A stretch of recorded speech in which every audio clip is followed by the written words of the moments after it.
Sziasztok! Van egy környék Los Angelesben, amiről muszáj beszélni. Ez Skid Row, ahol több ezren élnek az utcán, és ahol a nyomor nem a háttérben, hanem a főutcán van jelen. 2 évvel ezelőtt már készítettünk erről egy videót, de most újra elővettük a nyersanyagot, és mélyebbre ástuk magunkat a témában. Mert ami itt történik, az nem csak Los Angelesre igaz. Szinte minden nagyvárosban megvannak azok a zónák, nem csak Amerikában, amelyek, hogyha kimondatlanul is, de a társadalmi határoknak a fenntartására szolgálnak. Los Angeles viszont különleges, mondhatni, hogy a végleteknek a városa, ahol néhány utcasarokkal arrébb még egy Bentley gurul, aztán később már sátrak között lépkedsz. De ez a kettősség ez nem most alakult ki, hanem már Marilyn Monroe korszakában is létezett, csak az emberek hajlamosak ezt elfelejteni. Honnan is tudjuk mindezt? Dokumentumfilmekből, rendőrségi jegyzőkönyvekből, és valós történetek ezrei szólnak erről a városról. A hírhedt Cecil Hotel, rejtélyes gyilkosságok, eltűnt emberek, mind Los Angelesnek a sötét oldalához tartoznak. De hogy ezt az egészet megértsük, kezdjük is az elején. Beverly Hills egy különálló város Los Angeles szívében, saját önkormányzattal, rendőrséggel, iskolákkal, tehát nem egy kerület, hanem egy teljes város. A hírességek rengeteget járnak ide. Itt van a híres Rodeo Drive, luxusüzletek, csúcskategóriás éttermek, magánklinikák és különböző exkluzív szolgáltatások. Sokan nem itt laknak, hanem a közeli Platina háromszögben. És mi az a Platina háromszög? Bel Air, Holmby Hills, Beverly Hills közötti rész, amin belül a milliómosok laknak. Őnekik Beverly Hills egyfajta kirakat. Itt mutatkoznak, vásárolnak, üzletelnek, fotózzák őket, egyfajta társadalmi központ, ahova kimozdulnak. Itt vagyunk most azon a helyen, ahol tényleg csak a nagyon tehetősek tudnak bevásárolni. Ez itt a Rodeo Drive, a legnevesebb divatházak Európából. Itt képviseltetik magukat. Itt mindenki megtalálja a legújabb divatot.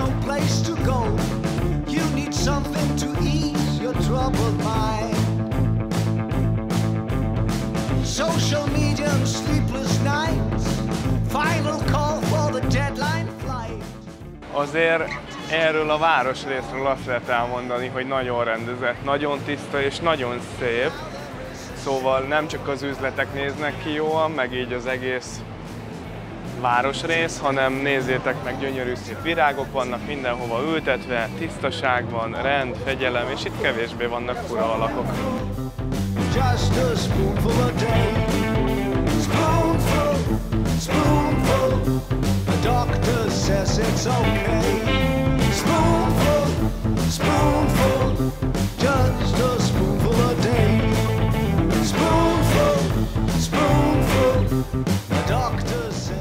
Ez itt a Beverly Hills-i kormányablak, vagy polgárhivatal, ahol az emberek ügyeket tudnak intézni, elmehetnek szavazni, okmányt újítani, itt van a rendőrség is, könyvtár, úgyhogy mindenféle. És akkor ez volt itt a Rodeo Drive, de itt még nincs vége a városrész bemutatásának, hiszen haladunk tovább a Beverly Hills-i dombokra. Nézzük meg, hogy hol laknak a hírességek. Fontos viszont elmondani, hogy nem fogunk drónnal berepülni a kertek fölé, vagy mutogatni a címeket. Ezek az emberek otthonai, és mi tiszteletben tartjuk a magánszférájukat, de el lehet képzelni, hogy milyen az élet itt fent. Hatalmas üvegfalas villák, kilátással egész Los Angelesre, több emeletes luxusházak, saját moziteremmel, borospincével, medencével, külön vendégházzal, a kocsi beállókon luxusautók parkolnak, a kapuk biztonsági kamerákkal és őrökkel védettek, és sokszor még a levelet is külön alkalmazott veszi át.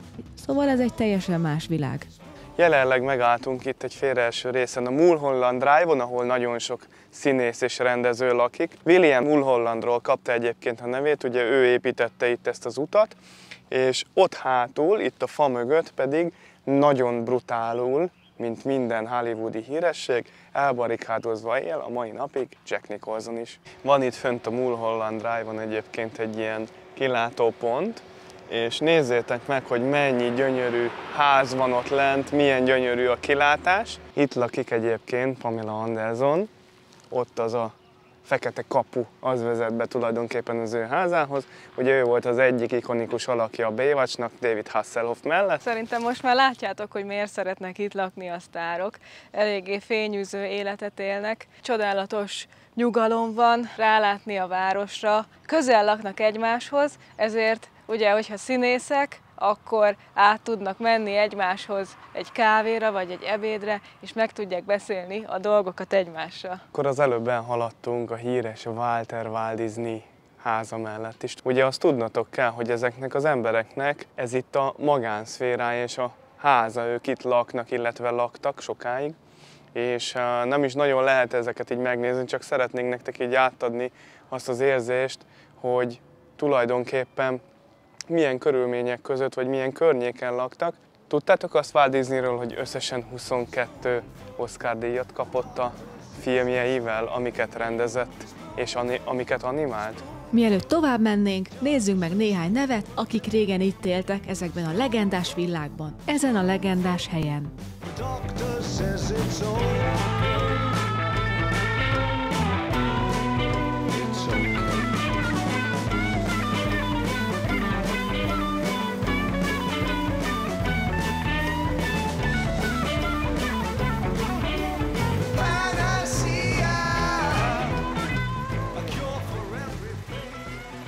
A luxusvillák után most egy teljesen más világot indulunk felfedezni, mert Los Angeles a végletek városa.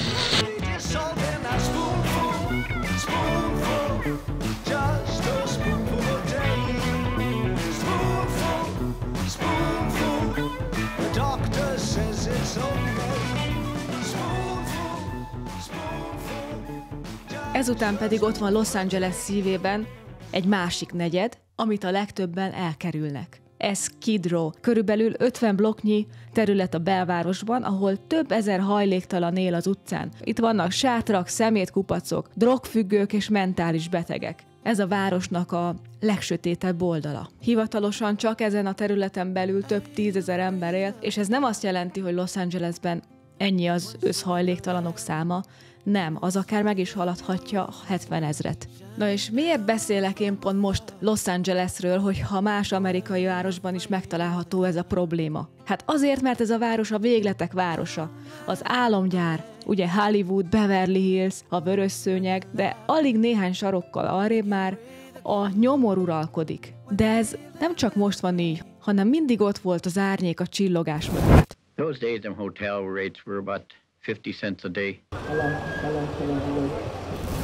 És itt Los Angelesben extrém módon koncentrálódott a nyílt utcákra a hajléktalanság, a város közepére, ami ott van a turistáknak a szeme előtt. És ez az a kontraszt, ami annyira megdöbbentő, hogyha véletlenül oda pont betévedsz, és ezért is kell beszélni róla. Skid Row nem csak egy körzetnek a neve, hanem ez egy külön város a városban, így is szokták emlegetni, illetve Amerika kudarcának. Már a 30-as években is hajléktalanok, alkoholisták és kiszorult munkások gyűjtőhelye volt, és ez azóta sem változott. A városnak a vezetése szándékosan ide sűrítette a szociális intézményeket, hajléktalan szállókat, és ezzel lényegében egy láthatatlan falat húztak a társadalmi problémák közé. Például volt katonák, akik posztraumás stresszel küzdenek, függők, akik egyetlen rossz döntés miatt vesztették el mindenüket, mentálisan beteg emberek, akiket se a rendszer, se a család nem tudott megtartani,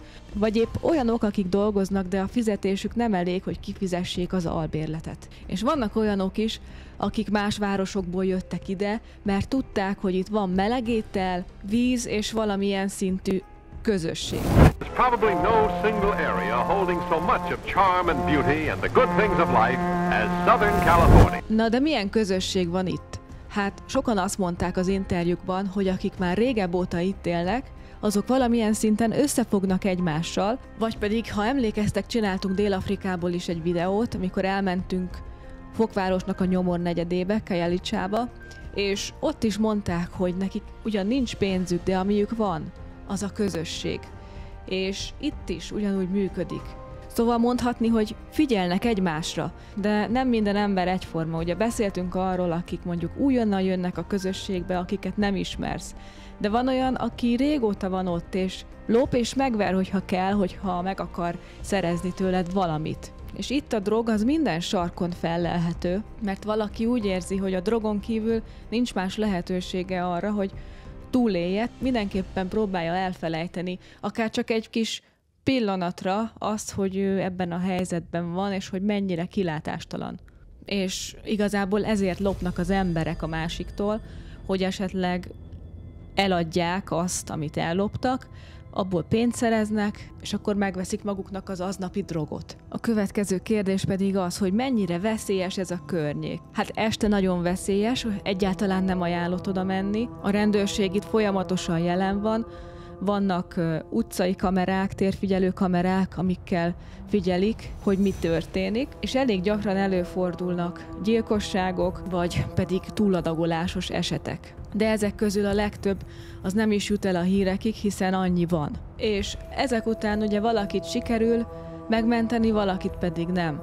Akit sikerül megmenteni, azt általánosságban valamennyi ideig bent tartják a kórházban, utána viszont kénytelenek kiengedni, hiszen Amerikában az orvosi ellátás az ugye nincs ingyen, és ezért van az, hogy sokszor, amikor mész mondjuk egy Hollywood bulvárdon, végig sétálsz, hogy sokszor ilyen kórházi köpenyes emberekkel találkozol, akik így nincsenek a tudatukban. Ők is valószínűleg kaptak egy kórházi kezelést, utána pedig kitették őket valahol.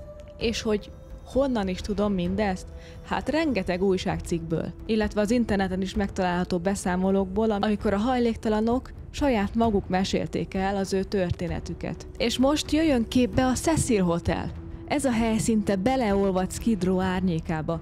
A kezdetektől nézve az emberek azért jöttek Los Angelesbe, mert hittek valamiben. Az aranyláz idején aranyat kerestek, később pedig a filmipar vonzotta őket, hogy híresek legyenek és új életet tudjanak kezdeni, vagy egyszerűen csak kiszabaduljanak a korábbi életükből. De ugye ez nem mindenkinek jött össze, és akinek nem sikerült, az könnyen lecsúszott. A lakhatásról beszéltem, hogy az megfizethetetlen volt, és a mai napig az is. A szociális rendszer tele van résekkel, és sokan végül az utcán találták magukat. Inspiring and breathtaking is the Sequel Hotel. Rising above the rooftops of Hollywood, it is one of the most beautifully constructed hotels of its type to be found anywhere. A Cecil Hotel eleinte egy olcsó szállás volt az ilyen bevándorlóknak, meg munkásoknak, de idővel a legnagyobb bűnügyek és gyilkosságok, eltűnések helyszíne lett. Innen tűnt el például Eliza Lam, akinek az esete az egész világot bejárta. És ez a hotel közvetlenül Skid Row szélén van, pont ott, ahol a remény és a teljes összeomlás találkozik. Ami pedig a Cecil Hotelt illeti, ma is létezik, pár éve felújították, és próbálták átalakítani szociális bérlakásokká. A cél az volt, hogy olcsó lakhatást biztosítsanak a hajléktalanoknak és az alacsony jövedelműeknek, akik itt élnek ezen a környéken. Viszont az épületnek a rossz hírneve az megmaradt a mai napig, így a turizmus szempontjából bár nem működik klasszikus hotelként, és sokan kifejezetten kerülik. Why did you kill those people? No comments. No comments. I cannot answer that at this time. A hotel falai között valódi sorozatgyilkosok is meghúzták magukat. Az egyik legismertebb Richard Ramirez, aki 1984 és 85 között legalább 14 embert ölt meg, brutális sátánista rituálék és válogatás nélküli támadások jellemezték. A gyilkosságok idején a Cecil egyik emeletén lakott, és gyakran ide tért vissza közvetlenül egy-egy gyilkosság után véres ruhában, nyugodtan. És nem ő volt az egyetlen. Jack Unterweger, egy osztrák sorozatgyilkos is itt szállt meg 1991-ben. Látszólag újságíróként jött Los Angelesbe, hogy riportot írjon a prostitúcióról, de valójában 3 nőt is megölt, miközben a Cecil egyik hotel szobájában lakott. Ez a 2 név is elég lenne, hogy a hely sötét legendává váljon, de emellett több tucat öngyilkosság, rejtélyes eltűnés és furcsa haláleset is történt itt az évtizedek során. Nem csoda, hogy sokan úgy tartják, a hotel szellem járta, de talán nem is természetfeletti az, ami ott történt, hanem egyszerűen csak túl sok ember halt meg erőszakos körülmények között, akiket valószínűleg megöltek, eltüntettek, hogy lehetőleg sose találják meg őket. És mi a terve a városvezetésnek Skid Row-val kapcsolatban? Évek óta ígérik a hajléktalanság felszámolását, 2021-ben például bírósági döntés született arról, hogy Los Angelesnek kötelező minden hajléktalannak szállást biztosítani a Skid Row területén, de hát ez gyakorlatilag nem valósult meg. Mert közben elkezdtek azon gondolkozni, hogy ha felszámolják ezt a részt, akkor több kisebb hajléktalan telep fog kialakulni a belvárosban, a belvárosnak a területén, és az sokkal rosszabb, mint ez így most jelenleg. És mindennek lezárásaként azért szeretném azt elmondani, hogy ez a videó nem azért készült, hogy leszóljuk Los Angeles-t, hanem épp ellenkezőleg. Azért szerettük volna megmutatni, épp úgy, mint 2 évvel ezelőtt a városnak ezt az arcát, mert ez maga Los Angeles, ez is hozzátartozik. Hogy a csillogás mögött ott van a valóság, ami néha fájdalmas, nyers, de ugye ettől igaz. Ezek történetek ezrei, emberi küzdelmek, és itt nem csak a hajléktalanságról beszélünk, hanem a feltörekvő filmsztárokról, hogy az ő életük sem volt mindig könnyű. Mert lehet, hogy nekik volt pénzük, viszont az a stressz, meg az a nyomás, amit ők kaptak a sztársággal, az tönkretette őket. Mi akárhányszor voltunk eddig Los Angelesben, mindig egy másik arcát láttuk.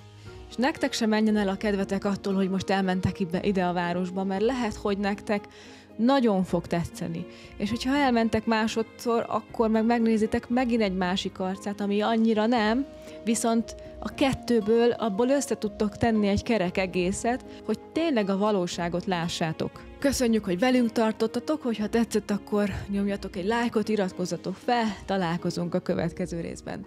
Sziasztok! Brilliant tinsel city of lights and fantasy. Hollywood. Glorified, glittering, fascinating, fabulous, mythical kingdom.